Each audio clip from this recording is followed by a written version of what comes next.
ሰሜን ኮሪያ ከኢራን ጎን መቆሟን ገለጸች። የምዕራባውያንን ጥቃት የወንበዴዎች ስራ ስትልም አወገዘች።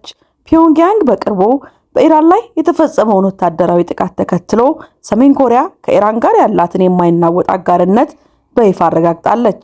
የሰሜን ኮሪያ መንግስት በኢራን ላይ የተሰነዘረውን የአየር ድብደባ የሉዓላዊነት ጥሰትና የሽብር ተግባር ሲል ጠርቶታል። ሰላም ጤና ይስጥልን ውድ የሀበናብ ክሮኒክልስ ቤተሰቦቻችንና ተመልካቾቻችን፣ ዛሬ በዓለም ፖለቲካ ውስጥ ትልቅ መነጋገሪያ የሆነውንና ብዙዎችን ስጋት ላይ የጣለውን ዜና ይዘንላችሁ ቀርበናል። የረጅም ጊዜ ወዳጅ የሆኑት ሰሜን ኮሪያና ኢራን ግንኙነታቸውን ወደ አዲስ ምዕራፍ አውጥተውታል። ፒዮንግያንግ ከኢራን ጎን በጽናት ቆማለሁ ስትል በይፋ አስታውቃለች። ይህ ጥምረት ለአሜሪካና ለምዕራባውያን ምን ትርጉም አለው? የዓለም ሰላም አደጋ ላይ ነው? እስከ ቪዲዮ መጨረሻ ድረስ አብራችሁን ቆዩ። የሰሜን ኮሪያ ኦፊሻላዊ መግለጫ። ሰሜን ኮሪያ በቅርቡ በኢራን ላይ የተሰነዘረውን ወታደራዊ ጫናና ማዕቀብ ተከትሎ ባወጣችው መግለጫ ድርጊቱን የወንበዴዎች ስራ ስትል አውግዛለች። የሰሜን ኮሪያ የውጭ ጉዳይ ሚኒስቴር እንዳለው ከሆነ አሜሪካ በኢራን ላይ የምታደርገው ጣልቃ ገብነት የሉዓላዊነት ጥሰት ብቻ ሳይሆን የዓለምን ሰላም የሚያናጋ ድርጊት ነው ብለዋል። ኪም ጆንግ ኡን በበኩላቸው ለኢራን መሪዎች በላኩት መልእክት የጋራ ጠላታችንን ለመመከት ሁሌም ከጎናችሁ ነን ማለታቸው ተዘግቧል። የክፋት ዘንግ ወይንስ የህልውና ጥምረት? ይህ የሰሜን ኮሪያና የኢራን ጥምረት አዲስ አይደለም። ነገር ግን አሁን ያለው ሁኔታ ለየት የሚያደርገው ሁለቱም ሀገራት ከሩሲያ ጋር ያላቸውን ግንኙነት መጠናከሩ ነው። ተንታኞች እንደሚሉት ሰሜን ኮሪያ ለኢራን በሚሳኤል ቴክኖሎጂና በሳይበር ደህንነት ዙሪያ ትልቅ ድጋፍ ልታደርግ ትችላለች የሚለው ነው።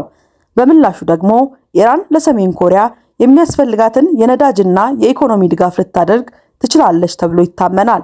ዋና ዋና የትብብር ነጥቦች: ወታደራዊ ቴክኖሎጂ፣ የረጅም ርቀት ሚሳኤሎች ልማት፣ የኒውክሌር ዕውቀት። ሁለቱም ሀገራት በምዕራባውያን ላይ ያላቸውን ተጽዕኖ ለማሳደግ መረጃ መለዋወጥ ይጀምራሉ። ሶስተኛው ዲፕሎማሲያዊ ድጋፍ ሲሆን በተባበሩት መንግስታት ድርጅት ውስጥ አንዱ ለሌላው ድምጽ መሆን። የምዕራባውያን ስጋትና ምላሽ።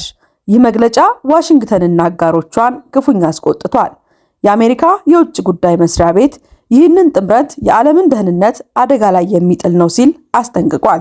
በተለይም እስራኤል በኢራንና በሰሜን ኮሪያ መካከል ያለው ወታደራዊ ትብብር በቀጥታ ለደህንነቷ ስጋት እንደሆነ ትገልጻለች። የዓለም የፖለቲካ ተንታኞች ደግሞ አዲስ የቀዝቃዛ ጦርነት እየተጀመረ ነው የሚል ጥያቄ እያነሱ ይገኛሉ።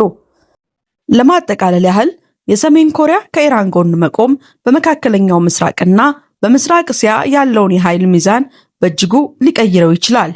ይህ የማይበገሩ ሀገራት ጥምረት ወደፊት ምን ውጤት ይኖረዋል? ጦርነት ወይንስ አዲስ ስምምነት? እናንተስ ምን ትላላችሁ?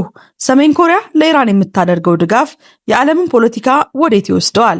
ሐሳባችሁን በኮሜንት መስጫ ሳጥኑ ላይ አስፍሩልን። ውድ የሀበናብ ክሮኒክልስ ቤተሰቦቻችንና ተመልካቾቻችን ይህንን ቪዲዮ ከወደዳችሁት ላይክ ማድረግ እንዳትረሱ። ለቻናላችን አዲስ የሆናችሁ ደግሞ ሰብስክራይብ በማድረግ በየቀኑ የምንለቃቸው ወቅታዊ መረጃዎች ይከታተሉ። ስለተከታተላችሁን ከልብ እናመሰግናለን። በሚቀጥለው ቪዲዮ እስከምንገናኝ ድረስ ሰላም ሁኑ።